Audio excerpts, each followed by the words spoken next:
এটাতে যদি পানি থাকে তাহলে জীবাণু সংস্পর্শ আসতে পারে। এই যে এটা দুটো সাইড, একটা হচ্ছে কটন সাইড, একটা হচ্ছে ফিলিং সাইড। এই কটন সাইড দিয়ে আমি এইখানটাকে সেট করে নিলাম। হ্যাঁ, নিয়ে নিলাম। এখন আমি সিজার দিয়ে এই মাথাটা সমান্তরালভাবে আমি কেটে নিলাম।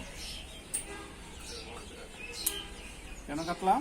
যাতে সিমেন্টটা কি হয়েছে পাস হতে পারে সহজে। হ্যাঁ, এখন আমি এই দিয়ে দিলাম। এখানে কিন্তু কোনো কিছু কাজ করা যাচ্ছে না, খেয়াল করছেন? জি স্যার।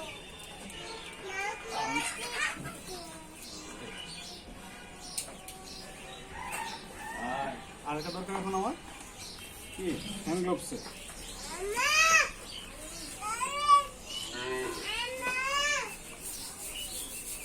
আমি হ্যান্ড গ্লোভস নিয়ে নিলাম। এখন প্রস্তুতি হবো আমি আমার এআই করার জন্য। ঠিক আছে?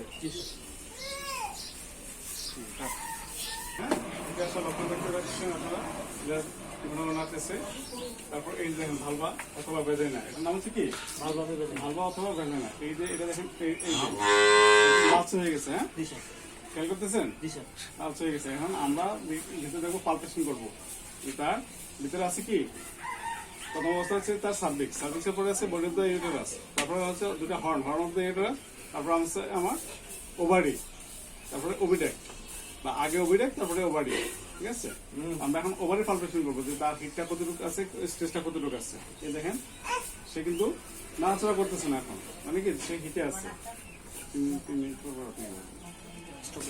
এই যে সে যে হিটে আছে তার প্রমাণ। হ্যাঁ, ঠিক আছে। একবার ভালবা কি হয়েছে, লালচে হয়ে গেছে। এই যে লালচে, এই যে এটা জিনিস, এটা হচ্ছে ক্লাইটোরিস। এটা কি বলি আমরা? এই যে ছিদ্রটা আপনি দেখেন, এই যে ক্লাইটোরিস।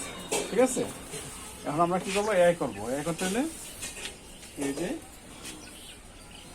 জাস্ট 45 ডিগ্রি অ্যাঙ্গেলে। হ্যাঁ, কত ডিগ্রি অ্যাঙ্গেলে? 45 ডিগ্রি অ্যাঙ্গেলে আমরা করে সার্ভিক্সের মুখ ওপেন আছে কিনা আমি আগে দেখে নিচ্ছি। ঠিক আছে, এখন সার্ভিক্স দিয়ে আমি 3টা রিং আছে সার্ভিক্সের অলরেডি। আপনারা আমার ডান হাতে খেয়াল করলে বুঝতে পারবেন যে আমি রিং পার করতে পারতেছি কিনা বা রিং পার হচ্ছে কিনা। হ্যাঁ, এই যে অলরেডি পার হয়ে গেছে। হ্যাঁ, ঠিক আছে। আমি এখন 2টা স্টেপে নেব। এই যে ফার্স্ট স্টেপে আমি দিয়ে একটু রিটার্ন টাইমে নিয়ে আসছি, তারপরে আমি দেখেন একটা জিনিস পড়ার ভিতর এখানে এই যে ক্লাইটোরিসটাকে আমি কি ম্যাসেজ করে দিচ্ছি, যাতে গরুর কি সুবিধা হচ্ছে। দেখছেন গরুর কি ইয়ে হচ্ছে, দেখছেন? আমি যখন ক্লাইটোরিসটা মেসেজ করতেছি, কারণ গরুর থেকে একটা কি মানে তার একটা অনুভূতি হচ্ছে, এটাকে একটু মেসেজ করে দেবেন, অনুভূতি ফিল করবেন। হ্যাঁ, ওকে।